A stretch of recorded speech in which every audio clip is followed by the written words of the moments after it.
Muy buenos días, bienvenidos a un nuevo panel virtual Hablemos de con Meger. El día de hoy vamos a estar hablando de descargas parciales en subestaciones aisladas en gas.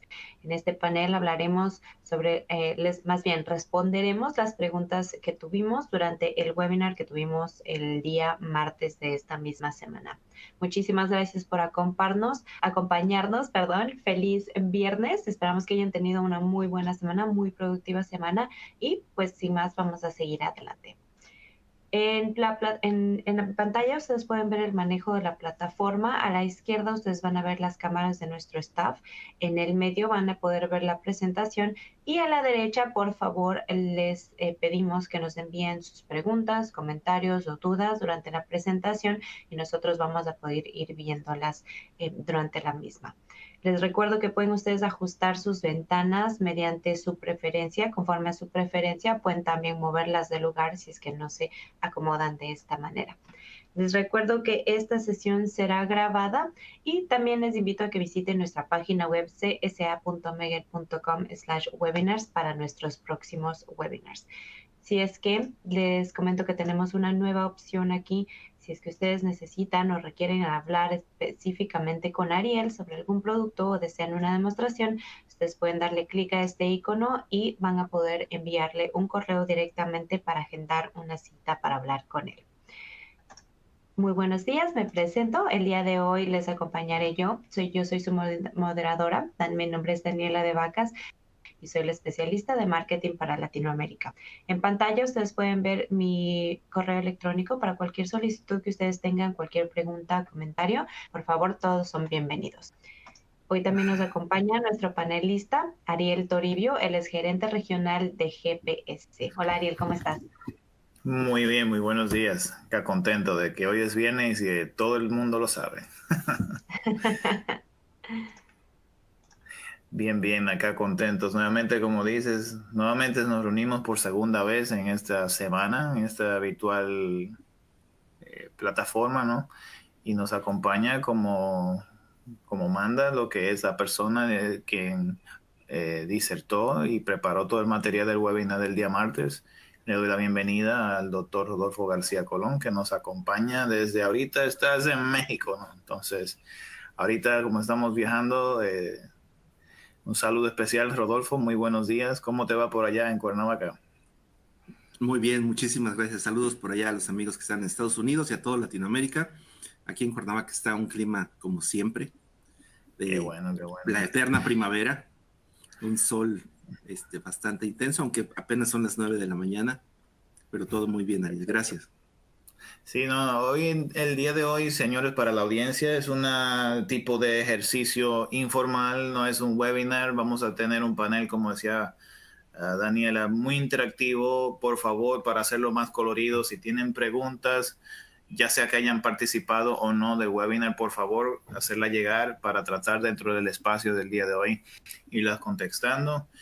Como entenderán, tenemos, ya mencionó Daniela, un sinnúmero de preguntas recibidas que no fueron contestadas durante el webinar, que en este espacio vamos a tratar de contestar algunas de ellas, como también recibirlas las que van llegando en tiempo real y aprovechar de la vasta experiencia que ven en pantalla que tiene el doctor García Colón, quien es alguien que tiene más de varias décadas ya vuelto en este rubro, tanto del ambiente de laboratorio como el ambiente de diagnóstico y, por qué no, también monitoreo.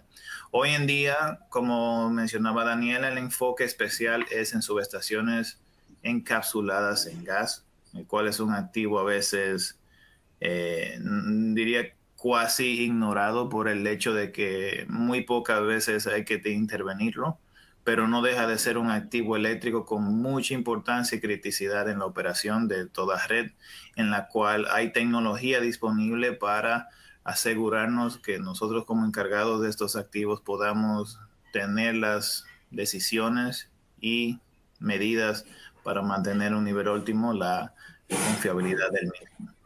Entonces, hay un sinnúmero de preguntas que por acá Daniela va a estarnos consultando tanto a un servidor como Rodolfo, en el cual, si no hay nada más que agregar, señores, pasémosla bien. Si tienen creo que en el cono sur se usa mucho el mate, en algunos lugares es el cafecito, en otros usamos el té. Relajémonos y disfrutemos de esta sesión. Y te cedo la palabra, Daniela. Adelante. Gracias, Ariel. Vamos a comenzar entonces con nuestras preguntas. La primera pregunta nos viene desde Colombia y es para ti, Ariel. ¿Qué acciones recomienda tomar ante la presencia de descargas parciales? Ok. Como la pregunta de si tenemos alguna presencia de descargas parciales, y el tópico de hoy en día es principalmente subestaciones encapsuladas en gas. Si fuera otro activo, ya sea una máquina rotante, un cable, un motor, casi todo por defecto tiene cierto nivel de descargas parciales en el cual es tolerable hacerlo. Como mencionamos en el webinar del martes, las subestaciones encapsuladas en gas, somos un poco más estrictos en esto. No deberías tener, si estás viendo o la pregunta viene desde el punto de vista de aceptación de una subestación que es nueva, por lo general no aceptamos más de 5 picocolombios. Ahora, la medición en campo no se mide en colombios, se mide en milivoltios por el tema de lo que ya se explicó en lo que es en el término de frecuencia, como es también el método en el cual se está realizando tal medición. Lo que tenemos que revisar es que si yo empiezo a detectar que ya hay una presencia de descarga parcial, las acciones que podríamos recomendar obviamente es poder entender cómo es ese comportamiento, si es un comportamiento que es estable o un comportamiento que está creciendo.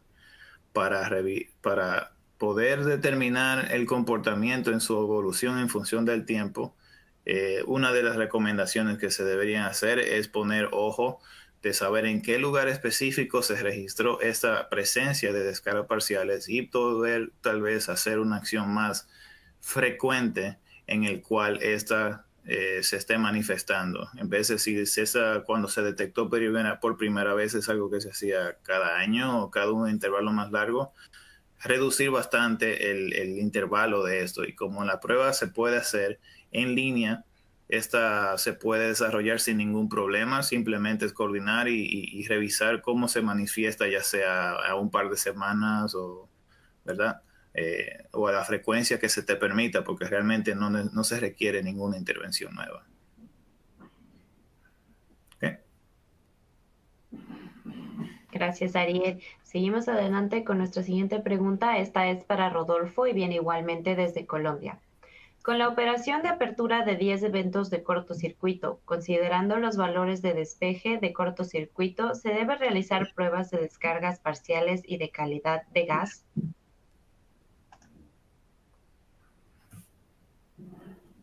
Gracias, Dani. Saludos por ahí a los amigos de Colombia. Cuando nosotros tenemos la operación de un interruptor, normalmente a la hora de cierre y apertura, el gas se ioniza. Entonces, la apertura en sí es una tremenda descarga, no es parcial, es una descarga total que genera muchas especies de iones que generan, digamos, cierto desbalance en la química del gas. Una de las propiedades que tiene el SF6 es de que la mayoría de todos esos iones y esas moléculas que se desbaratan, digamos, se vuelven a juntar y vuelven a formar un gas estable. Entonces, es de esta manera los interruptores, digamos, que tienen la presencia de descargas parciales después de que abren y cierran, pero que naturalmente esas descargas se van a ir reduciendo hasta que el gas se vuelve a recuperar en ese caso. Es simplemente en la parte de los interruptores, ¿no? En la parte de los contactos que trabajan.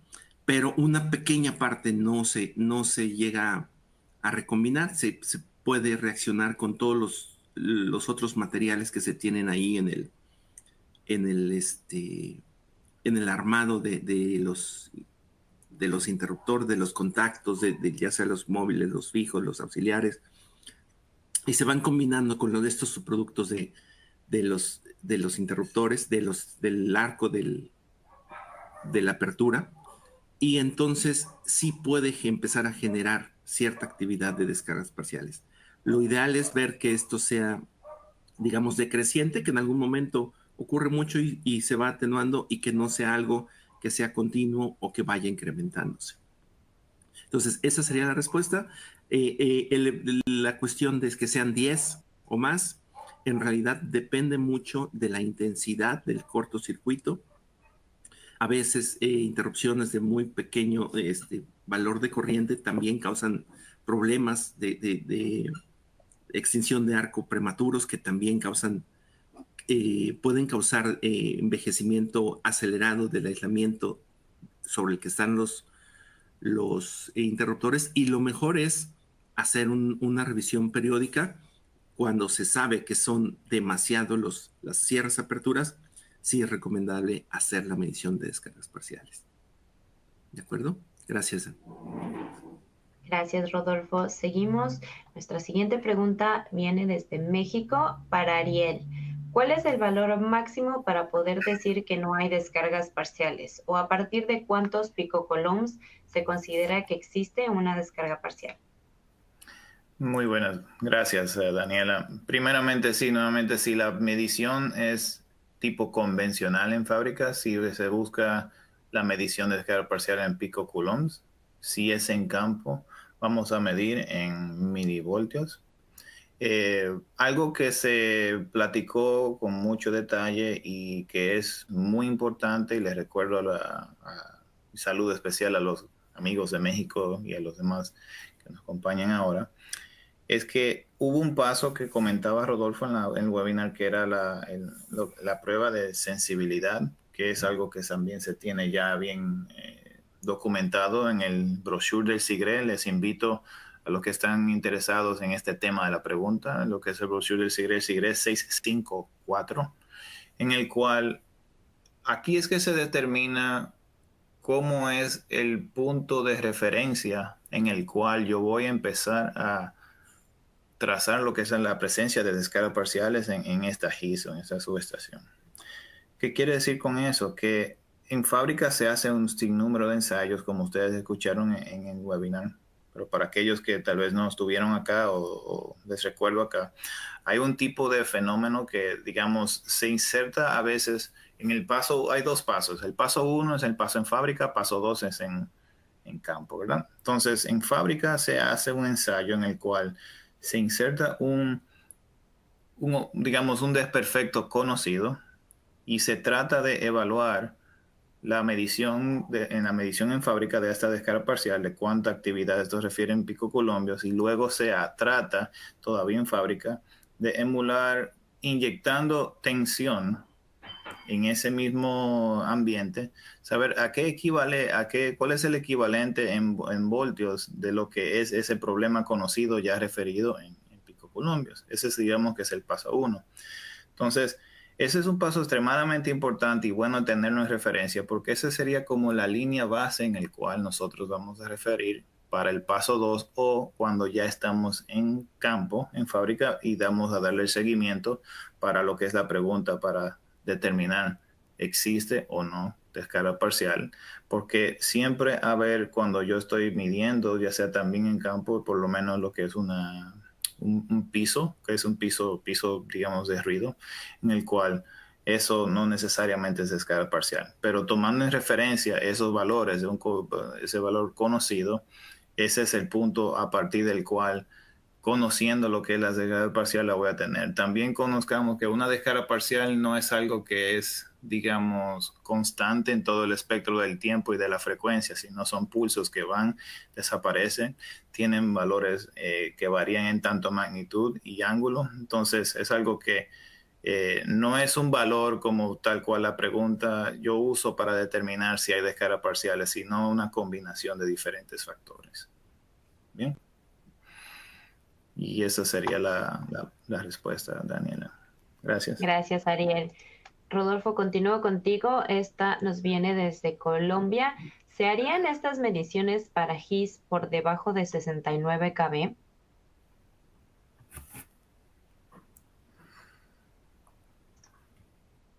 Dani.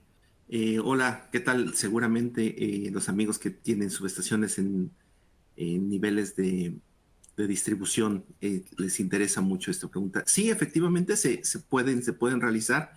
Hay que evaluar la cuestión del esfuerzo y el costo que representan para hacer el análisis. En sistemas críticos es importante inclusive pensar en un sistema de monitoreo permanente, pero digamos la buena noticia es de que se puede hacer una medición temporal con un equipo portátil.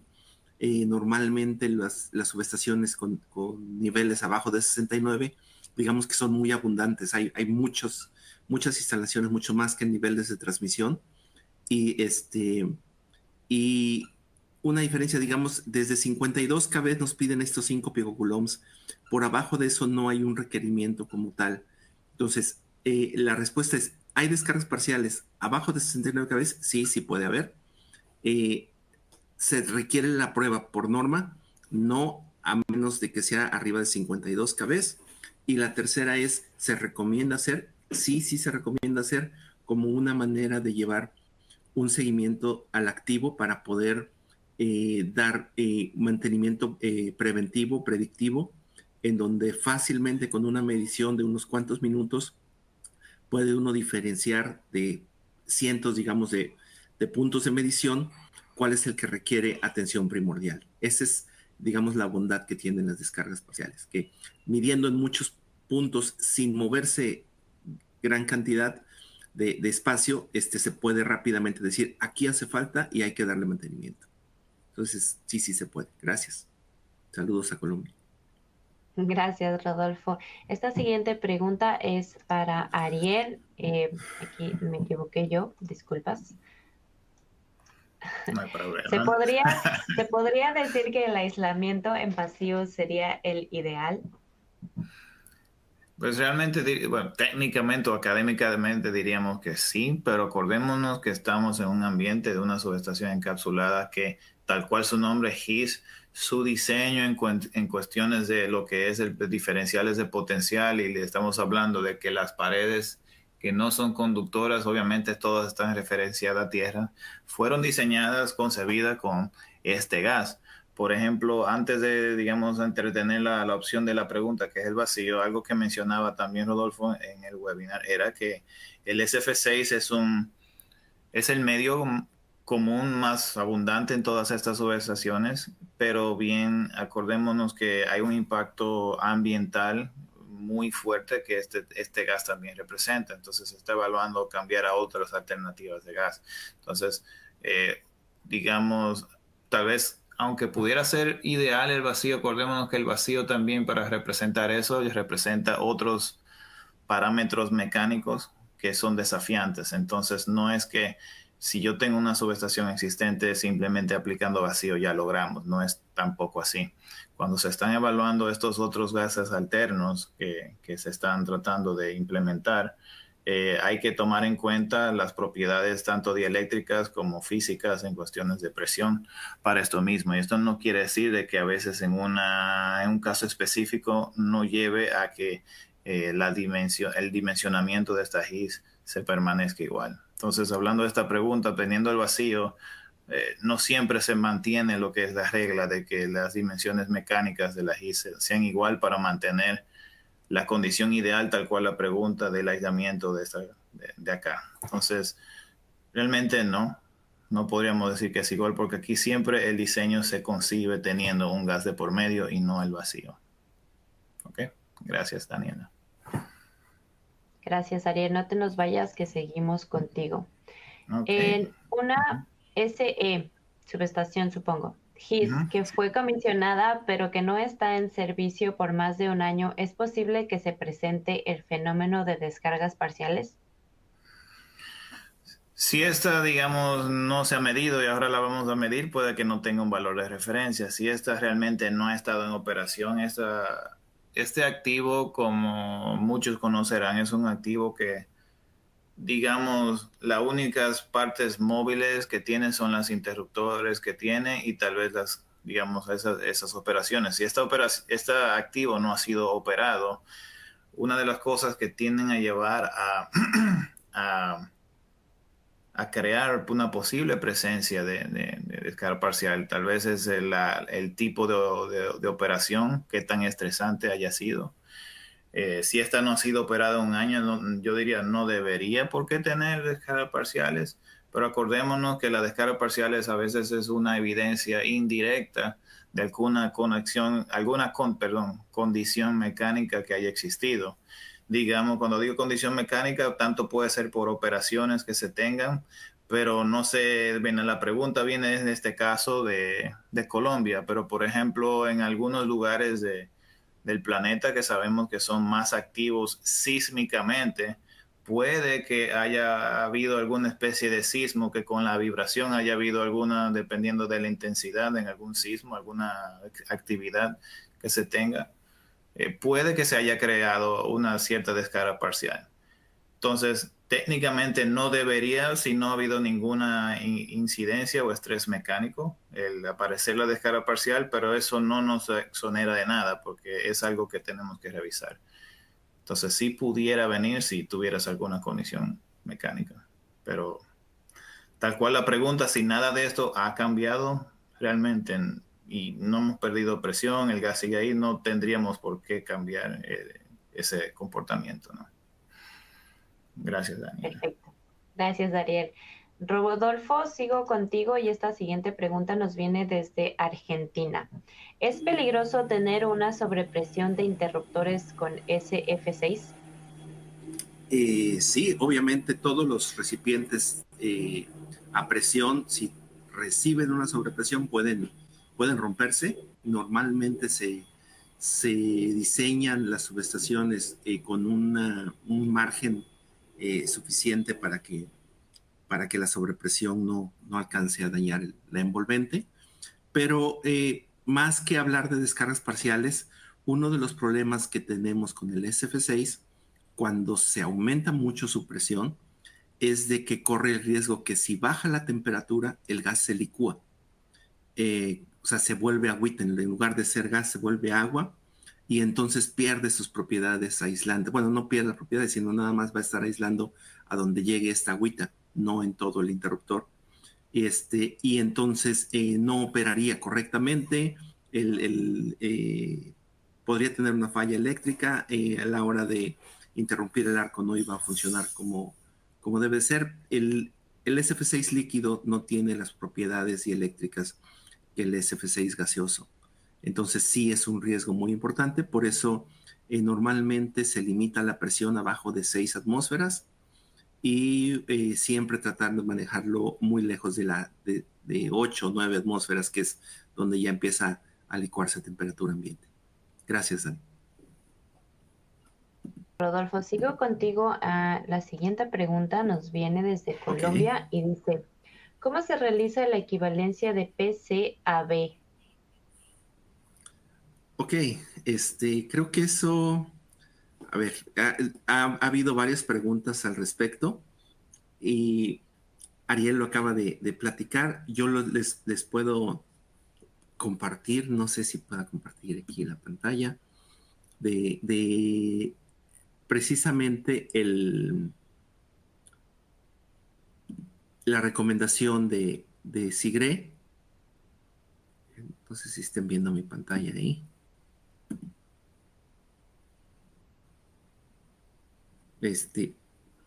Dani, si me puedes ayudar. ¿Sí se está viendo? No sé si se esté viendo. Hola. Bueno, lo que estoy tratando de presentar... Me te estaba dando indicaciones en mudo, pero sí ya vemos. Sí lo están viendo. Ok, de acuerdo.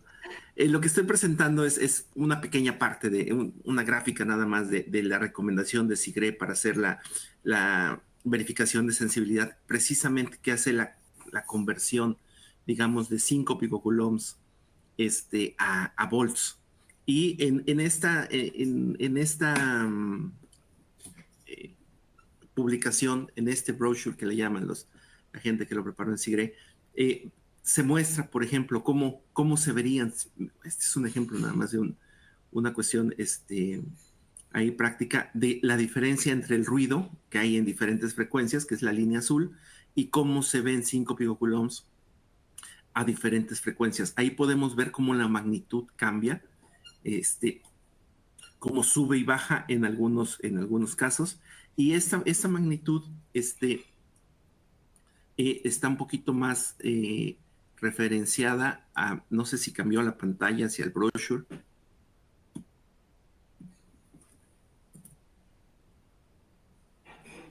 Dani, no sé si me ayudas con... No, sigue en la 654. Ok, y ahora quiero pasarlo a la 654, pero el brochure completo. Entonces me voy a cambiar para acá. Espero que lo vea. Ahí. Y ahí, por ejemplo, está hablando de que lo más que se permite son 5 picocoulombs. Ahí está la gráfica, estábamos viendo. Y entonces lo que hicieron es que pusieron, por ejemplo, una partícula pequeñita ahí y empiezan a aplicarle voltaje y empiezan a medir diferentes valores decibeles, en volts, hasta que producen los 5 picocoulombs. Precisamente esta es la tabla en donde uno dice, ¿sabes qué? Esto es lo que voy a usar como método de referencia.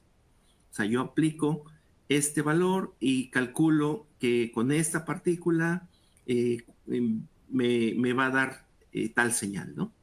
Y entonces, cada vez que yo tenga estos 25 decibeles o 19 decibeles alrededor de esto, digamos, en amplitud promedio, entonces yo tengo 5 picocoulombs. Digamos que lo importante es visualizar que las mediciones, como dice aquí arriba, varían con respecto a la frecuencia y es una condición que se hace en laboratorio, en fábrica. Se prueba pieza por pieza de la subestación, así es como ellos certifican a la subestación, y entonces lo que hacen es que sacan esa tabla de equivalencia que acabamos de ver para convertir de picocoulombs a volts en una frecuencia de medición dada. Y así es como se logra. Gracias. Gracias, muy ilustrativa ilustrada tu respuesta, Rodolfo. Ariel, sigo contigo. Nos quedamos en Colombia. La gente de Colombia estuvo muy activa durante el webinar. ¿Estos equipos de Megger permiten detectar el lugar exacto de ocurrencia de la descarga parcial? Sí, muy buenas, gracias, muchas gracias, Daniela. Y bueno, la pregunta nos halaga el hecho de que son equipos de Megger, pero siendo un poco, digamos, transparentes, no somos los únicos en la industria que podemos hacer este tipo de medición. Pero bien, en este caso solo podemos hablar de Megger, porque Megger es de quién somos, y la respuesta es sí, se puede lograr esto.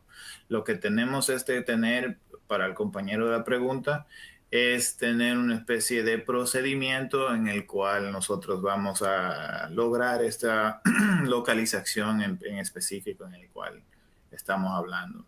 Lo primero que debemos hacer es, primero, definir ¿hay o no descarga parcial? Número 2, ¿cuánto es? Después de tenemos esa magnitud. Una subestación HIS, como bien entenderán, puede tener cierta complejidad en su tamaño, en diferentes lugares, en diferentes fases. Es tener una prelocalización. Esta medición se va a hacer en diferentes lugares, que puede llevar bastante tiempo en tener ese barrido de medición de lo que es este fenómeno. Determinar dónde está. Y incluso a veces cuando ocurre el fenómeno de descarga parcial, uno de los pasos que también platicaba Rodolfo, cuando estamos hablando, de hecho, de la pregunta anterior, el paso número 2 que estamos midiendo en fábrica, una de las, digamos, tácticas de prelocalización antes de la localización exacta es en el paso 2 de la prueba de sensibilidad, donde yo voy a ver que cuando empiezo a medir descarga parcial, no es solamente un solo sensor que me va a indicar este tipo de presencia. Yo voy a tener diferentes niveles de sensibilidad en diferentes sensores, pero va a ser uno más que otro que me va a llegar a indicar una mayor intensidad o sensibilidad de esta actividad. Entonces, de esa manera, ya dependiendo del lugar donde se encuentre este sensor que tenga mayor sensibilidad en su detección de descarga parcial, obviamente ya tenemos una prelocalización, porque obviamente ahí tengo mayor presencia. Luego de que eso ya tengo esa prelocalización, entonces hay mecanismos que ya no necesariamente es de medición de descarga parcial, sino más bien de detección o localización, que son tecnologías ya usando lo que son sensores piezoeléctricos y tecnología en ultrasonido, en el cual, como ya se tiene prelocalizado el área, yo voy a utilizar uno de estos canales para localizar acústicamente el lugar donde se encuentra la descarga parcial. Y eso es algo que se cubrió en el webinar, porque ya no estoy haciendo un barrido de la GIS total, sino ya estoy teniendo un área mucho más confinada en el cual voy a lograr detectar específicamente en qué barra, en qué bahía, en qué lugar específicamente se tiene de manera muy precisa, para que cuando ya se tiene localizado e identificado ese lugar, en vez de tener que, digamos, desmantelar toda la subestación entera, ya se haya una intervención mucho más efectiva ¿verdad? Y menos invasiva. Sí, pero la tecnología está disponible, claro que sí. Muchas gracias, Daniela. Gracias, Dariel. Rodolfo, sigo contigo. La siguiente pregunta nos dice, ¿las soluciones de Megger para descargas parciales sirven para subestaciones GIS y para subestaciones de diferentes niveles de tensión de estas? Bueno, creo que fue algo muy parecido a la otra pregunta. Sí, Sí, me parece que están efectivamente sirven. relacionadas. Exactamente. O sea, podemos medir desde más abajo en tensión. Aquí en México tenemos unas subestaciones en 23 kV, en donde esta técnica fue utilizada, digamos, para hacer la localización de sitios que requerían mantenimiento. Obviamente que sí se pueden hacer desde, como les digo, desde 23 kV hasta 800 kV sin ningún problema. Gracias. Gracias, Rodolfo. La siguiente pregunta es para ti, viene pues de México, de donde estás. ¿Cómo o Claro. cuándo se realiza la calibración para realizar pruebas de descargas parciales? ¿Y qué diferencia hay en hacerlas en línea y fuera de línea? Según SIGRE 654, la calibración y la prueba de sensibilidad son diferentes. Sí, correcto. Precisamente acabamos de ver la presentación con la publicación 654, en donde la diferencia, la principal diferencia es de que cuando hacemos las pruebas fuera de línea, digamos, lo ideal es que lo hagamos de acuerdo a normas. Y para hacerlo de acuerdo a normas, la intensidad del ruido no nos permite hacerlo con suficiente precisión, y por eso se requeriría, digamos, probar idealmente pedacito por pedacito, como se hace en la fábrica. Entonces, con eso se garantizaría tener la sensibilidad de los 5 picocoulombs que acabamos de ver. La realidad es de que en subestaciones que ya están instaladas y se pide la libranza y se hace la aplicación de voltaje, como por ejemplo cuando se está poniendo en servicio la subestación, se ocupa el sistema resonante que vimos durante la presentación, y los niveles de ruido que encontramos son alrededor de 100 picocoulombs. Entonces perdemos mucha capacidad de detección cuando se hace de manera normalizada fuera de línea con una subestación ya ensamblada, ya armada en su sitio final. Entonces, cuando lo hacemos nosotros en línea, podemos recuperar esa sensibilidad si tenemos precisamente esa trazabilidad hacia lo que valen 5 picocoulombs en cuanto a volts. Si nosotros podemos aplicar estos volts de un sensor a otro y podemos verlos, como vimos ahí, que eran 10 volts para los 5 picocoulombs, entonces nosotros podemos garantizar que, a pesar de que estemos operando, que esté la subestación en servicio, podemos garantizar que tenemos esa sensibilidad como la que se tenía en fábrica. Entonces, sí son diferentes. La verificación de sensibilidad es importante, y la trazabilidad de esta sensibilidad en volts hacia picocoulombs también es muy importante que venga como algo normalizado, algo estándar cuando se adquieren subestaciones aisladas en gas. Cuando no tenemos esto, pues lo mejor es aplicar el voltaje, el más bajo voltaje que podamos ver, con un pulso de calibración y tomarlo como referencia y usarlo eso como trazabilidad para mediciones futuras. Gracias, Dani. Gracias y saludos a mis paisanos. Rodolfo, me quedo contigo y esta siguiente pregunta viene desde República Dominicana. ¿Qué hacer luego de haber detectado niveles altos de descargas parciales en una GIS? Y un poquito ya lo acaba de platicar Ariel. Lo que sigue es hacer una localización precisa con métodos acústicos, ultrasónicos, con sensores que tienen el piso eléctrico enfocado hacia el envolvente. Y entonces, una vez que se ubica la fuente de descargas parciales, se tienen que tomar diferentes acciones de mantenimiento correctivo. Si es, por ejemplo, un aislador soporte el que está dañado, el que presenta las descargas parciales, lo ideal es pedir la refacción antes de que este falle, ¿no? Muchas veces se dice fácil, a veces hay es ahora práctica común dejar dos aisladores, un estanco y otro que permite el paso del gas, como refacciones en el almacén, por si en el futuro algo llegara a pasar, bueno, te traes el aislador y haces todos los arreglos para cambiarlo. El arreglo significa bajo presión, como decimos, estaban 5 o 6 atmósferas, en la sección que está dañada la bajo a la mitad, o sea, la dejo en 3 atmósferas, en las dos contiguas también las bajo a 3 atmósferas, y ya que están estas 3 secciones a 3 atmósferas, bajo la de en medio, la dañada, hasta 0 atmósferas, te hago vacío, la recorro con nitrógeno si hace falta, y la puedo desarmar para poder sustituir la pieza que pudiera ser un aislador soporte. Un poquito más adelante vamos a ver justo qué ocurre. Un amigo, Freddy Vargas, no sé si ande por aquí, pero saludos a Freddy, me compartió un video justo de una prueba en donde ocurre una falla y me compartió las imágenes de cómo está esa falla y del trabajo que es relativamente fácil la sustitución de la pieza cuando sabes lo que es, ¿no? Sabes dónde está la falla, entonces buscas tu refacción y la cambias. Cuando son partículas, cuando es polvo, cuando es contaminación, simplemente hay que abrir y limpiar. Pero, digamos, el primer filtro es ver que tenga muchas descargas parciales, el segundo es saber dónde están, el tercero es identificar qué tipo de problema tiene y ya sobre eso presentar soluciones. Gracias, Dani. Y saludos a Dominicana. Dani, yo quisiera colaborar algo acá antes de pasar a la siguiente pregunta. Y bueno, me toca la pregunta en mi corazón a mis paisanos de República Dominicana. Un cariño y saludo muy especial para todos ustedes allá en Dominicana.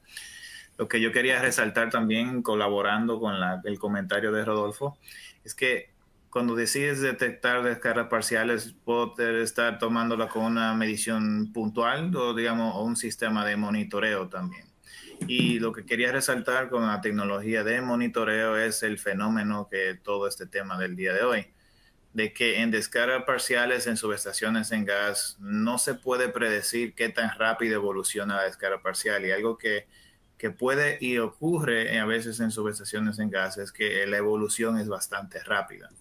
Entonces, casi nadie tiene una subestación en gas en un lugar rural donde no sea de mucha importancia para la red. Entonces, hay una evaluación o decisión del tanto tal vez administrativa o gerencial que se tiene que evaluar en lo que es la probabilidad de impacto. Entonces, por eso es muy común y existe esta tecnología también, que no solamente estamos hablando de instrumentación portátil que se mide una vez al año, como muchos otros ensayos tradicionales, sino que a veces el hecho de que ya detectas una descarga parcial se levanta la alarma o la curiosidad de cambiar a considerar lo que son tecnologías de monitoreo, y a veces monitoreo permanente por lo crítico que es este activo. Entonces, algo que quería colaborar a la buena aporte que da Rodolfo, de que este es a veces el disparador de decir, ok, ya estoy midiendo porque lo hago, ahora tengo que pensar en monitorear porque eso es extremadamente crítico para nosotros. y aún más si la criticidad lo compensa, tenemos que tener esto 24/7, ¿no? Gracias, Daniela. Y saludos a Gracias. los compañeros de allá de Dominicana. Gracias. Ariel, sí, me quedo contigo. Nada más quería avisarles que se escucha un ruido en la parte de atrás. No sé de dónde está viniendo. Bueno, Ariel, la siguiente. Nos quedamos en República, en tu querida tierra. En caso de que no tengan estos sensores, ¿podrían ser incorporados después de la puesta en marcha de la subestación? Ok, si estamos hablando de a ver, hablemos de sensores. En una subestación encapsulada en gas, dependiendo de su año de fabricación o su configuración, hablamos de que dependiendo de cómo fue diseñada o concebida, estos pueden que vengan con sensores UHF integrados por defecto. Y esto es algo que tanto el fabricante y a veces el mismo cliente no tiene tal vez el cliente tal vez no tiene el criterio de cuánto poner o dónde ponerlo. Eso es algo del el know-how o receta de fábrica, que eso se va a considerar. Fábrica sí sabe por su propio diseño de ingeniería cuándo o dónde poner estos sensores y eso se viene por concepción. Y eso es algo, una práctica muy común de los fabricantes de subestaciones en gas. Ahora bien, si usted tiene una subestación encapsulada en gas que no tiene este sensor embedido, no es que ahora podamos decir, bueno, pues voy a incluirlo, porque eso lleva a un cambio de ingeniería, cambia también en algunos compañeros que estuve hablando en Canadá, se estaba evaluando esa opción, y a veces el siquiera contemplar esa posibilidad es insertar problemas que a veces no existen en ponerlo, porque acuérdense de que estar vaciando gas, perforando, poner esto, puede llevar a incluir o ingresar problemas que no existían por contaminación mecánica que puede lograrse con virutas y partículas metálicas que resulten por incorporar esto. Entonces, por lo general, si esta subestación no tiene sensores integrados, no es que se va a considerar ponerlo porque hay otro trabajo de ingeniería y el riesgo que eso contribuye, ¿no? Por eso en el webinar el siguiente paso se resaltó, obviamente, esa es la condición ideal porque esa es la que se está diseñando para la subestación en tener esos sensores en lugares estratégicos. La intención es no tener lugares o esquinas ciegas en el cual no se pueda detectar esta presencia de descarga parcial. Entonces, cuando vamos al siguiente paso, donde no hay sensores integrados, hay opciones en lugares tal vez de puntos de conexiones no metálicos, que es esa conexiones epóxicas. Entonces se puede poner esas cinturones con una antena mirando hacia adentro de la subestación, que lo mostraba Rodolfo en el webinar. Ese sería un paso uno. Hay otras subestaciones que ni siquiera tienen eso, donde se pueden colocar sensores en las ventanas de inspección. Son esas que tienes que tener un diámetro de más de 60 milímetros que estás mirando a través de ese cristal, que obviamente no es metálico también. Y si no tienes ninguna de las dos tampoco, bueno, podríamos tener un punto ya no tanto de medición, sino como una especie de barrido más empírico, que es midiendo acústicamente si ves y registras de carga parcial, pero realmente no es tanto una medición, sino es más bien es tratar de captar alguna presencia y poder hacer algo al respecto. Pero lo que, concluyendo con el comentario, es aún midiendo en lugares, digamos, de punto de conexión no epóxica, ocurre que esos son lugares que no fueron diseñados para medir descarga parcial, pero son alternativas que existen y se pueden, bueno, son recomendables para, en caso de que no tengas sensores integrados, por lo menos tengas algo con que mirar hacia adentro en este activo tan crítico, ¿no? Y ese sería el aporte, Daniela, gracias. Gracias, Ariel. No te me vayas. La siguiente pregunta es igual para ti y nos viene desde Chile. ¿Quién en Chile puede prestar el servicio de descargas parciales en GIS de 220 kilovolts? Wow. Un saludo muy especial a los amigos que nos acompañan de Chile y Wow, una pregunta muy directa. No diría si por acá decir nombre y apellido, pero la respuesta es más rápida para no gastar tiempo. En el botoncito que mencionabas de si necesita alguna inquietud, hay varias opciones a elaborar dependiendo de la complejidad y cronograma que se tiene en este interés. Por favor, que nos contacten directamente y así evaluamos opciones. Hay opciones tanto acá en el continente como en otros lugares, como tanto en Chile, que con mucho gusto podemos asistir, Daniela. Ariel. Muchas. Rodolfo, me voy contigo. Nos quedamos en Chile. ¿Cuáles son los valores típicos de SF6 contaminados por descargas parciales? Otra vez, eso depende mucho de las condiciones en las que se encuentre la descarga, qué tan avanzado está la descarga. Y bueno, digamos que no podemos fácilmente dar un valor de contaminantes, sí una mezcla de subproductos que se generan con la descarga parcial, en donde vemos, digamos, algunos diferentes moléculas que ya no, el azufre ya no está combinado con 6 flúor, sino con 4 o con 2. Y entonces ese tipo de desgaste, como platicaba en el caso de los interruptores, empieza a manifestarse precisamente como descarga parcial.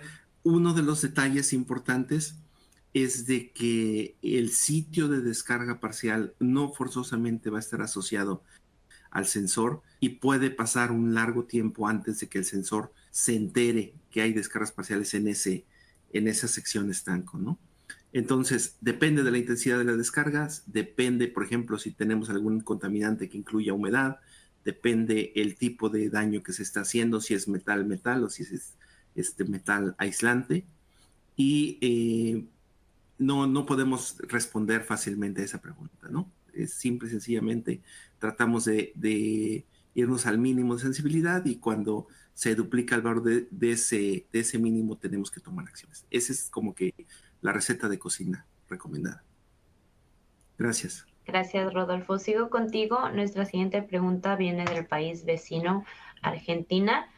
Al presentarse una fuga de switchgear, ¿qué será más factible, que su fuga sea por el manómetro o por alguna ruptura? Ah, es prácticamente es la misma respuesta. Tenemos, por ejemplo, cámaras LIDAR, en donde una fuga importante, digamos, se puede localizar relativamente. Cuando es muy grande la fuga con jabonadura se puede ver, son fugas grandes. Cuando es una fuga mediana, lo podemos identificar con una eh, cámara LIDAR, como les digo, por ahí tengo un pequeño video en donde se ven ese tipo de fugas y se puede identificar fácilmente el punto donde se dañó. Y cuando es en el manómetro, hay un truco que vimos con nuestros amigos por acá de la PEM, que hacen es que envuelven esa zona del manómetro con una bolsa para tratar digamos, de recopilar la mayor cantidad de gas que se esté fugando, porque estamos hablando de fugas que son, digamos, el otro extremo muy, muy pequeñitas, que tardan semanas o meses en notarse. Entonces la cantidad de gas que sale es muy, muy poquito y que si puede ser en el manómetro, lo que hacen es que a la hora que lo envuelven con esta bolsa, acumulan ahí el gas. Después de un mes, 2 meses, van y checan la concentración de campo de gas y con eso pueden determinar si la fuga es precisamente por el manómetro. Entonces, lo normal es de que la envolvente resista el impacto o cualquier problema y sea difícil que fugue. Es más probable que sea el manómetro. Ya les dije cómo identificar si es en el manómetro y si no, bueno, seguramente entonces sí es la envolvente. Gracias. Gracias, Rodolfo. Me quedo contigo. Nos regresamos. Okay. Perdón, no, perdón. Esta siguiente pregunta es para Ariel. Okay. Y nos vamos a México. ¿Qué tipo de análisis debería hacer al SF6 y si estas pruebas permitirían también saber si pueden estar ocurriendo descargas parciales en las diferentes secciones de la GIS? Gracias, Dani. Muy buena pregunta. Y algo que a los compañeros de México, nuevamente otro saludo por su colaboración. Tomamos en cuenta de que es algo que se pregunta muy frecuentemente, de que a veces, por lo menos nosotros como proveedores de solución de descargas parciales, no hacen una pregunta similar a esta, que dice, si ya tengo monitoreo, tengo registro de SF6, ¿para qué hacer tal vez el registro o seguimiento de descargas parciales? Y un poco ya fue contestando, creo, en la pregunta anterior, Rodolfo, de que yo le invito a considerar este fenómeno en diferentes cosas. Por ejemplo, cuando yo estoy midiendo lo que es, o dando un seguimiento a lo que es el SF6 es per se el material de aislamiento que se utiliza en la subestación Hayes. Entonces, cuando yo estoy midiéndolo, ya sea en su calidad, en su presencia, en su presión, es como que estoy tratando de ver el estado o control de calidad o qué tan robusto, ponte como una analogía, es mi sistema inmunológico de este activo. Las descargas parciales no tanto miran el sistema inmunológico, más bien diríamos es como es una control de calidad en su desempeño, porque la descarga parcial de por sí no es algo que necesariamente se arroja o se manifiesta por algún cambio en la propiedad del SF6. Es a veces una combinación de cosas.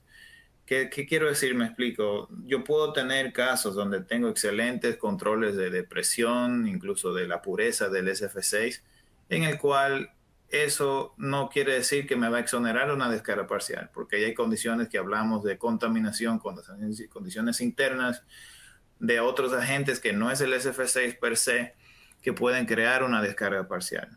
Entonces, un poco más tratando de orientar, contestar la pregunta de qué tipo de análisis puede hacer el SF6, yo diría sí, ¿por qué no mirar la calidad de la pureza del SF6? Si en el caso, en función del tiempo, se pueden ver algunos subproductos que se hayan generado por por actividad de descarga parcial, pero que esta no sea la única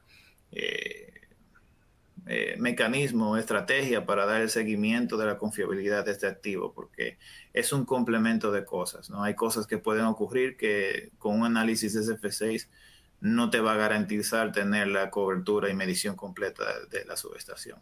Por eso el tópico de este panel y webinar que ya se hizo, que es algo que es complementario. Bien. Gracias, Ariel. Me quedo contigo y seguimos con las preguntas de aquí. Esta siguiente pregunta nos viene desde Perú. ¿El sensor de frecuencia viene calibrado o se necesita equipo patrón para su calibración en campo? Sensor de frecuencia. Todos los sensores que están, ya sean externos o internos, digamos, en estas GIS, son sensores en UHF, en ultra alta frecuencia. Estos sensores, digamos, de que vengan calibrados, no, digamos, tienen ciertas especificaciones de detección en el cual vienen por fábrica. Muchas veces por la misma recomendación del fabricante, en el caso de lo que o receta o que se construyen del mismo fabricante de la GIS. En lo que son los sensores, digamos, externos, estos obviamente también tienen sus especificaciones y rangos que se pueden verificar. Pero más bien lo que se recomienda es que en campo, en la prueba o el paso 2 de lo que es la práctica de sensibilidad, nosotros vamos a conectarnos con un generador de pulsos que sí está calibrado, que tiene trazabilidad, y yo me voy a colocar encima justamente de cada uno de los sensores y mirar cómo es la actividad de sensibilidad y medición de cada uno de ellos. Entonces, en campo se hace ese tipo de, no diría de calibración, acuérdense porque es una medición indirecta, sino es más bien una prueba, digamos la semántica o frase más correcta sería verificación de sensibilidad, más que una calibración. Yo lo que voy a mirar es que, acuérdense, tenemos una combinación de sensores, que yo voy a colocar en diferentes lugares de la GIS, y yo voy a verificar la sensibilidad de que cuando yo inyecto un pulso en algún lado de la GIS, yo me asegure de que yo tenga, perdón, que yo tenga sensibilidad en diferentes magnitudes, de acuerdo obviamente de la proximidad de los siguientes sensores, que vayan proporcionalmente a la distancia desde el lugar de donde se está inyectando este pulso. Quiere decir que obviamente el sensor más próximo que yo tenga físicamente desde el lugar donde yo estoy inyectando el pulso con este generador de pulso calibrado tenga la mayor intensidad, y así sucesivamente vaya bajando de acuerdo a la distancia que se tenga de los demás sensores. Muchas gracias. Ariel, nuestra siguiente pregunta también es para ti y viene desde México.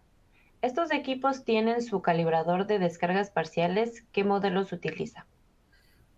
Un poco similar a lo que ya iba comentando, sí. Y como estamos hablando en campo, si estamos en campo, no estamos fabricando, son generadores de pulsos calibrados, obviamente, los calibradores que se usan para la sensibilidad, que andan por el nivel de milivoltios, inyectan esos milivoltios, pero son generadores de pulsos extremadamente rápidos. No es que yo pueda utilizar cualquier calibrador, porque como la medición que se va a hacer se utiliza para mediciones en ambientes de UHF, un calibrador convencional, no diría probablemente, no va a tener la velocidad del pulso, no va a ser lo suficientemente rápido para que los sensores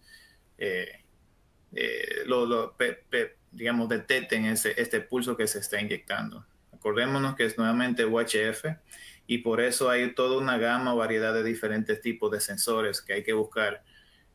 Sensores que inyecten en UHF, digamos, no en UHF, sino la velocidad del pulso. Estamos hablando de algunos picosegundos, no ni siquiera mili, no microsegundos, para que estos sensores se puedan utilizar. Entonces, de acuerdo al rango de tensión de lo que se quiera buscar a nivel de sensibilidad, y lo que es, ya hablamos de que no son sensores convencionales, sino que inyectan pulso extremadamente rápido, hay toda una gama disponible para eso. Gracias, Daniela.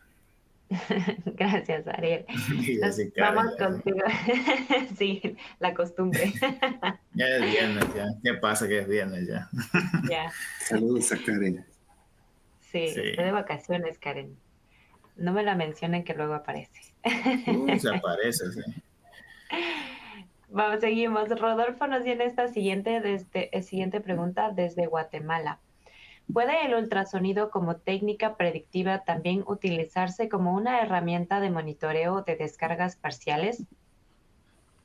La respuesta corta es sí, ya lo platicó Ariel por ahí en los diferentes niveles para los equipos que tenemos disponibles para hacer el sensado, pero la respuesta correcta es sí, sí podemos utilizarlo.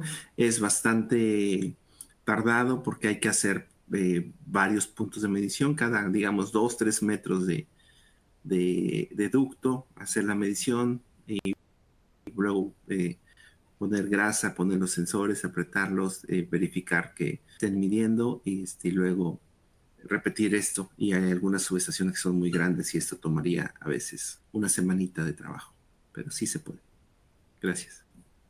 Sí se puede, nada más con tiempito. Así es. Gracias, Rodolfo. Ariel, nos preguntan desde México. ¿El mismo desgaste de los componentes durante los años de operación genera elementos extraños internamente? Totalmente sí. Eso es, digamos, una subestación por lo general. Si bien algún componente, digamos, hay dos cosas. Sí se pueden generar por desgastes, a veces carbonización de contactos de arcos, también algo que se puede interpretar como generación de elementos extraños es, a veces ocurre, no es algo que estamos libres de, que hay estos elementos que en el momento de diseño y ensamblaje quedaron confinados en alguna esquina mecánica, y el mismo paso de los años ha logrado de que estos contaminantes mecánicos, físicos, metálicos, hayan hecho que esto vibre y se vaya moviendo y empiecen a aparecer y a detectarse en la subestación. Pero no es que se generaron de por sí, sino que el mismo paso de los años y la operación haya logrado que esto se haya movido de un lugar a otro, donde estaban totalmente pasivos y durmientes y ahora empiezan a crear una preocupación. Por eso nuevamente insisto en que las mediciones y el monitoreo tiene esa importancia, porque no podemos predecir en qué momento van a aparecer o cuándo se van a ver manifestando de una manera más agresiva o preocupante que otra. Por esto la importancia de este tipo de tecnología. Y eso es algo que, como creo que mencionaba en la respuesta de una pregunta hacia mí anteriormente, el registro o seguimiento del SF6 no lo va a pescar. Esto puede ocurrir y no ver ningún cambio del SF6 ni impresión. Sin embargo, es una amenaza real que es bueno detectarla a tiempo, ¿no? Gracias, Daniel, en este caso. Gracias, Ariel. Rodolfo, me voy contigo.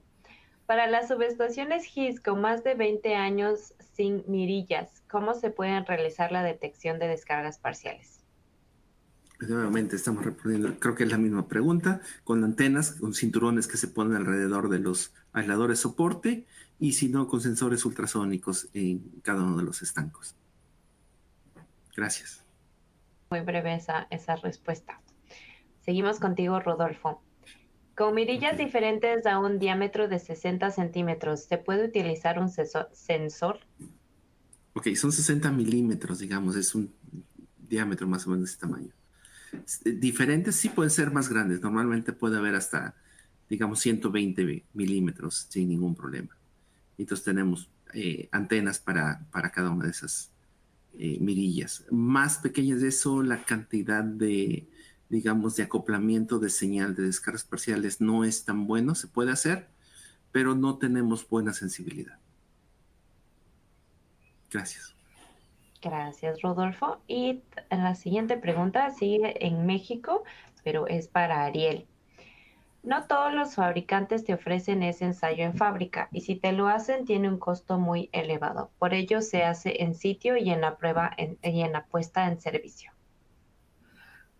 Veo que es como más un comentario que pregunta, pero Sí, digamos, creo que lo hemos cubierto, perdón, en varias preguntas anteriormente y vuelvo e insisto en la importancia, si es algo que quisiera que nos lleváramos de esta experiencia, de esta semana en webinar y panel de hoy en día, en que les invito, señores, busquen y revisemos y leyamos esta documentación del SIGRE 654, porque es una herramienta que nos ayuda a entender qué hacen nuestros fabricantes y qué deberemos nosotros hacer en campo. Y como bien el comentario de esta pregunta, que no todos lo ofrecen, no sé, yo no podría ponerle un dedo a qué fabricante lo hace y cuál no. Lo que sí es que ese es una labor muy crítica desde el punto de vista de yo como dueño de activo tal vez, pero también algo que se debería tomar como una práctica normal en el momento que yo voy a concebir una subestación. Ya vieron ustedes en toda la charla de hoy, las preguntas y el webinar, que ese es mi mejor punto de referencia para yo luego hacer ensayos en campo. Incluso cuando yo voy a hacer el ensayo de campo es comparado con ese paso número 1 que se hizo en fábrica, porque ya se tiene un valor de referencia. Yo no diría que a veces la razón por la cual no se hace es por el nivel de costo. A veces no se desconoce, a veces no se tiene mucho la práctica, pero consideremos no el costo de lo que tal vez fábrica le va a cobrar por este tipo de información, sino más bien el costo tanto del activo como lo que representa, el costo de una parada no planificada o costos colaterales que pueden ocurrir por eventos no planificados, que eso es obviamente ya exponencial y catastrófico. Yo creo que esto es una inversión necesaria de hacerla. E incluso nuevamente repasando el diálogo, si yo estoy solicitando una nueva subestación, esto debería ser un tópico a incluirse en esta concepción. Si ustedes van a salir a licitación, esto debe de suministrarse. Eso es algo sumamente útil para los días siguientes de eso, ¿no? Muchas gracias, Daniela. gracias, Ariel. Rodolfo, me voy contigo. Nuestra siguiente pregunta es para ti. ¿Dónde son las zonas recomendables para instalar los sensores, tomando en cuenta el costo que lleva el pedir su consideración desde fábrica? Ok, este es algo que se tiene que trabajar con los fabricantes y se tiene que tomar en cuenta la, digamos que la construcción misma de la, de la subestación. Y la recomendación básica es ver qué tanto rebota o qué tanto se atenúa la señal. Igual comparto aquí un pequeño diagrama en donde se ve diferentes puntos de inyección de 5 picocoulombs y cómo esta señal se va atenuando conforme a la distancia. Entonces la recomendación es de que cada vez que este nivel baje por cierto nivel de sensibilidad, que sería 1 o 2 picocoulombs, entonces los puntos de estos sensores se pueden mover. Este es un estudio que hacen los fabricantes. Entonces, en realidad, lo que le tendrían que pedir a los fabricantes es decir, oye, tú recomiéndame dónde los pongo, porque quiero tener sensibilidad de 5 picocoulombs en todos los sitios para cubrir mi subestación. O en el bus principal, por ejemplo, normalmente traen un bus principal y un bus de reemplazo o un anillo, y decir, quiero que me cubras 100% de esto, 70% de este otro y 30% de este otro. Y entonces ahí podemos balancear los costos, pero digamos que es una cuestión geométrica de atenuación con respecto a la distancia o el punto de emisión de donde se incluyen los sensores. Gracias. Gracias, Rodolfo. La siguiente pregunta viene desde México y es para Ariel.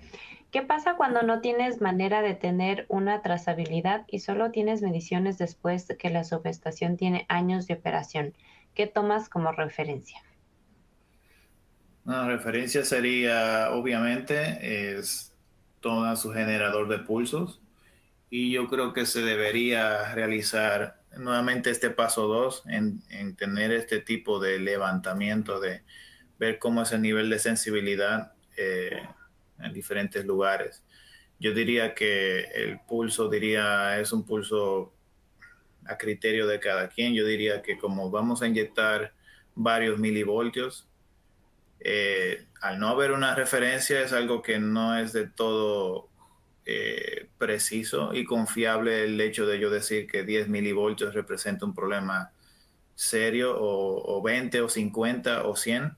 Simplemente yo recomendaría o considerar y invito tal vez la colaboración de la experiencia de Rodolfo en no solamente tener una sola valor de referencia, yo tener y hacer ese ensayo en todos los sensores, viendo el comportamiento, esa sensibilidad de cada uno de cuando yo inyecto, por ejemplo, 20 o 50 milivoltios, ver cómo es la sensibilidad de los demás sensores periféricos, pero hacer este ensayo a toda la subestación no solamente con un solo valor o magnitud, voy a hacer, porque al final no sé cómo se va a empezar a manifestar la descarga parcial, si va a ser a nivel de 20, 50 o 100. Entonces yo haría esto en varios valores, no solamente uno.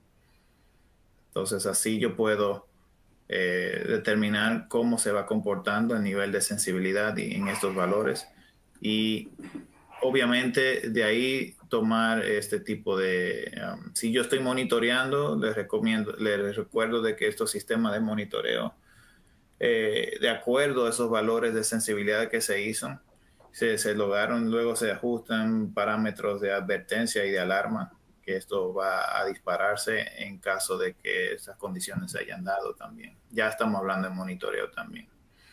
Y en diagnóstico, ya cuando yo vuelva a repetir este tipo de ensayo, sabiendo esos rangos que yo utilicé como referencia, que será mi nueva línea base, yo voy a verificar más que otra vez calibrar, ya voy a nuevamente, si es un año después o un par de meses después, ver cómo está el área, ver cómo se está comportando y ver que esas condiciones no hayan cambiado en cuestiones de presencia o magnitud de escalas parciales.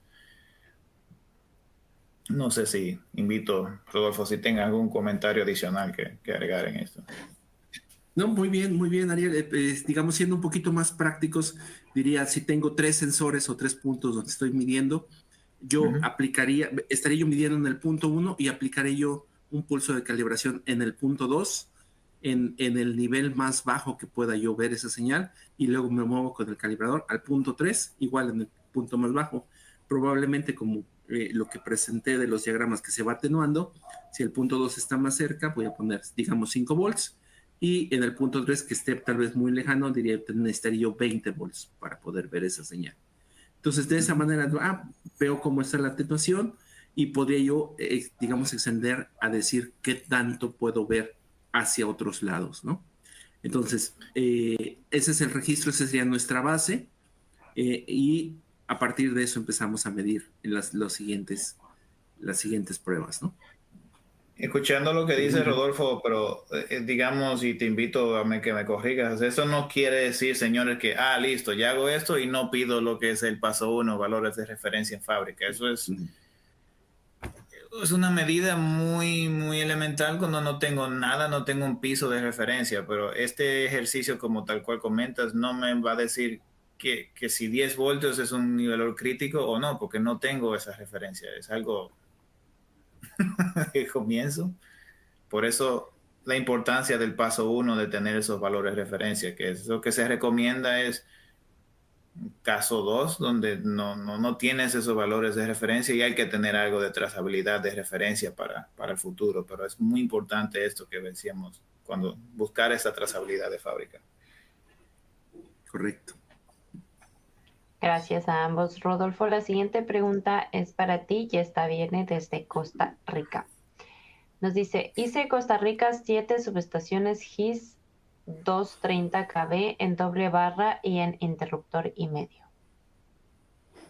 Este es de mi amigo Freddy, que por ahí se encuentra, Freddy Vargas, que nos está compartiendo precisamente la prueba de puesta en servicio de una subestación en donde uno de los aisladores soporte resultó dañado.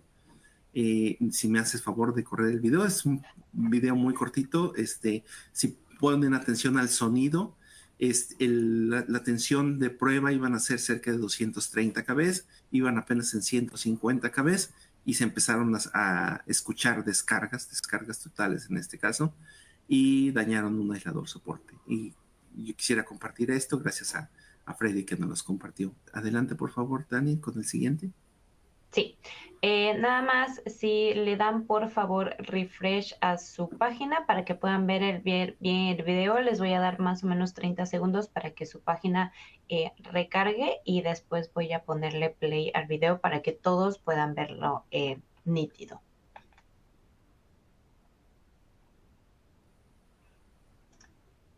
Okay.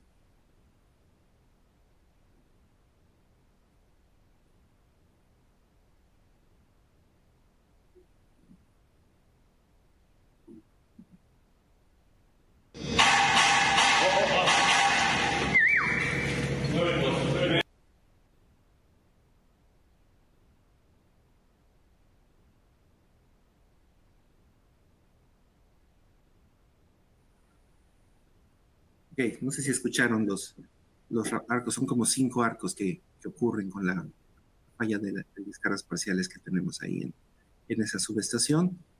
También nos había compartido las imágenes, no sé si las subiste, Dani, perdón. No, las imágenes las ibas a mostrar tú desde tu compu. Ok, un minuto para incluirlas. Sí.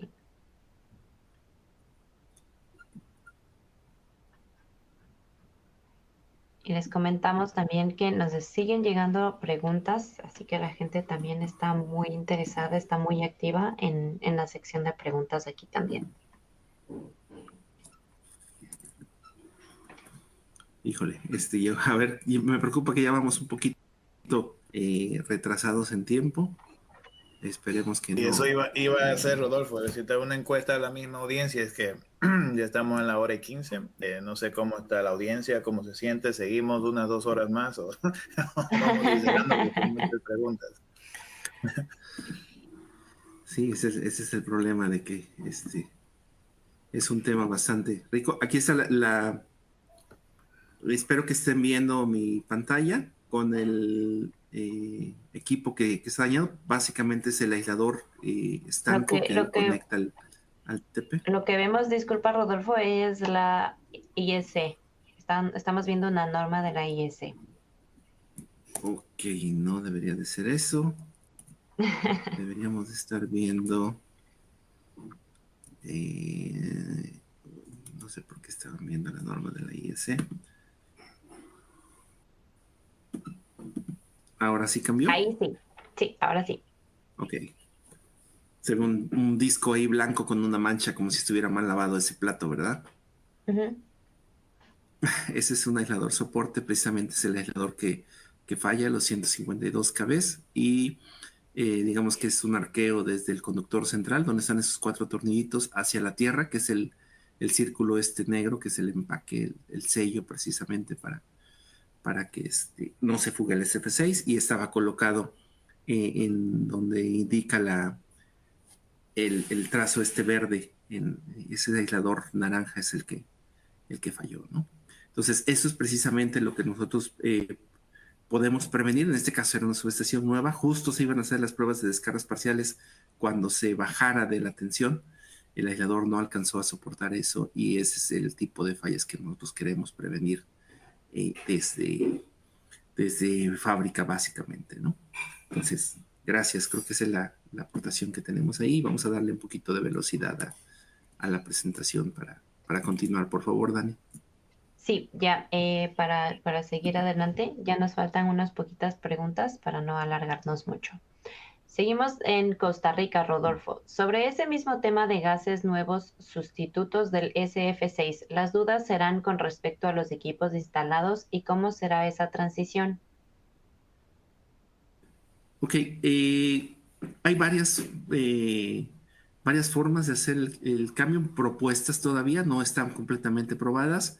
Una es tomar como algo diferente la parte de los interruptores y la otra es en sí el bus que conecta todos los elementos, en donde los fabricantes de los nuevos gases dicen que es relativamente fácil, sencillo y directo así cambiar uno a uno en la mayoría de los diseños. Otra vez eso de la mayoría de los diseños, lo ideal es checarlo, pero seguramente en cuanto pasen todas las pruebas exitosamente estos gases, el mismo proveedor de las máquinas con la que se mueve el gas es el que está muy activo promoviendo precisamente esta actualización y la idea es de que se va a ir haciendo gradualmente con los años, ¿no? Pero eso chequenlo con su proveedor de gas, básicamente. Gracias. Gracias, Rodolfo. Nos vamos a Chile y Ariel, esta pregunta es para ti. Solo con medición de calidad del gas SF6 es la condición inicial para considerar una medición de descargas parciales. Creo que la habíamos contestado anteriormente y la respuesta es no. Solamente con la medición de la calidad del gas puedes medir el nivel de estado de salud del sistema o el medio aislante que tenemos, pero eso no me va a exonerar en poder pescar cualquier cambio en la condición mecánica o posible contaminación que no es el SF6, sino partículas sobrantes que pueden, que a veces quedan atrapadas dentro de la GIS, ¿no? La respuesta es no. Eso se podría complementar con tal cual la tecnología que hablamos hoy en día de descargas parciales. Gracias. Nos dicen desde Bolivia, Rodolfo, ¿con qué frecuencia se debe llevar a cabo este ensayo? Mi respuesta fácil para eso es cada año y después menos tiempo si te encuentra problemas o más tiempo si no encuentra problemas. Pero es así de inicialmente se pone en servicio, no hubo ningún problema, vámonos hasta dentro de un año. Si se encuentra algún problema, sabes que a los 3 meses, a los 6 meses hay que volver a medir. Gracias. Perfecto, gracias, Rodolfo. Ariel, nos dicen desde Perú, ¿dichos accesorios se pueden instalar en un equipo en operación? Sí, desde luego que sí. Eso es algo que, como han visto del martes y ahora todo lo que se está instalando, a excepción de considerar instalar sensores internos, que eso se hace en fábrica, es algo que se hace en operación. Todo es una conexión externa. Como saben, todo lo que es la arquitectura de lo que vieron en la foto e imagen de Rodolfo que compartió en breve, todo está referenciado y puesto a tierra. Entonces aquí no habría ningún problema. Todo se puede hacer en operación. La respuesta rápida, sí. Gracias, Ariel. Rodolfo, las dos siguientes preguntas son para ti. Estas ya son las últimas preguntas del día de hoy. Mira, esta pregunta viene desde Ecuador, mi tierra natal. ¿Cuál sería la norma que define Lindo. los criterios de evaluación y aceptación para el nivel de descargas en voltios y picocolumbios? ¿Cómo se clasificaría el estado del aislamiento? Ok, la norma internacional es la IEC 62271-203. La voy a poner en pantalla para que, si quieren tomar la referencia, pero es básicamente es esta norma. No sé si la estemos viendo ya. Y ahí Ahorita sí. vienen los valores. Ok. Ahí viene la norma y ahí viene prácticamente los valores de 5 picocoulombs que permite y las pruebas, las tensiones a las que se debe hacer esta prueba precisamente de un preesfuerzo, el voltaje de prueba y cómo se tiene que considerar que 5 picocoulombs y no debe de exceder hasta 10 picocoulombs, digamos, los niveles. ¿De acuerdo? Y la siguiente Perfecto. pregunta, por favor, Dani. Y nuestra última pregunta, desde Perú. ¿Es posible detectar y no detectar las descargas parciales durante el monitoreo en línea? Es decir, el primer día se realiza el monitoreo y se detecta la descarga parcial. Al siguiente día nuevamente se realiza el monitoreo y ya no se detecta la descarga parcial. Claro que usando la misma frecuencia de medición. Sí es posible. En los aislamientos, por ejemplo, la resina epóxica puede llegar a almacenar carga y cuando viene una descarga parcial grande, digamos que esto generalmente ocurre cuando está cerca de la falla, la cantidad acumulada de carga inyectada puede generar una diferencia de potencial o puede, digamos, aliviar el esfuerzo localmente, el esfuerzo eléctrico, y puede extinguir las descargas parciales. Se toma un tiempo en lo que se disipa esa carga y mientras se disipa no hay descargas parciales y después vuelven a ocurrir las descargas parciales cada vez con mayor magnitud. Ese es un síntoma típico de falla de la resina epóxica que se utiliza en los aisladores. Entonces sí, cuando se detecta descargas parciales, lo ideal es estar haciendo mediciones cada hora, cada 2 horas más o menos, y ver este comportamiento. Si se detecta este comportamiento que las magnitudes son muy grandes y se van elevando y luego se extinguen y se elevan más y se extinguen, cuidado, lo que sigue es una falla. Gracias, Dani. Gracias, Rodolfo. No vamos a hacer más preguntas por tiempo, ya que nos estamos pasando un poquito del tiempo. Lo que sí les quería recordar es que pueden conectar con nosotros en nuestras redes sociales, en Facebook, Instagram y YouTube. Nos encuentran como @megerlatam. También les quería recordar que pueden ustedes ingresar a nuestra página web csa.meger.com/webinars para que vean el calendario de nuestros siguientes webinars que vamos a tener durante el transcurso de lo que queda ya del año, ¿no? Ya estamos ya casi por finalizar. Y para finalizar, les recuerdo que la encuesta está pendiente, está ahí en su tablero. Ustedes pueden realizar la encuesta. Llenando la encuesta nos ayudan a que nosotros mejoremos nuestras actividades, sepamos también qué temas son de interés para ustedes. Y si es que algo les gustó, algo les desagradó, por favor, coméntenos para nosotros poder mejorar esto. También en pantalla ustedes tienen nuestro correo electrónico csasales@meger.com para cualquier otra solicitud, pregunta, comentario o duda que tengan. Muchísimas gracias por acompañarnos. Gracias, Rodolfo. Gracias, Ariel. Ya saben que esta sesión es un poco más informal, por eso es el viernes, ya para irnos relajando un poquito, llegar al fin de semana. ¿Alguna palabra que ustedes quieran dar a nuestra audiencia? Ariel. Bueno, es que soy tímido, ya es viernes. No se crean. No, nada, o sea, muy contento, agradecido por el espacio y la oportunidad de compartir con tan bellas personas como tú, Daniela, y tú, Rodolfo. De verdad que es un placer nuevamente compartir con ustedes. Aquellos que están acá, que nos unen en este mundo virtual, muchísimas gracias por su participación, por sus preguntas. Nuevamente están los correos, están acá para que si alguna pregunta adicional que pudo haber llegado existe, por favor, háganla llegar y con mucho gusto trataremos de contestarla en la vía posible.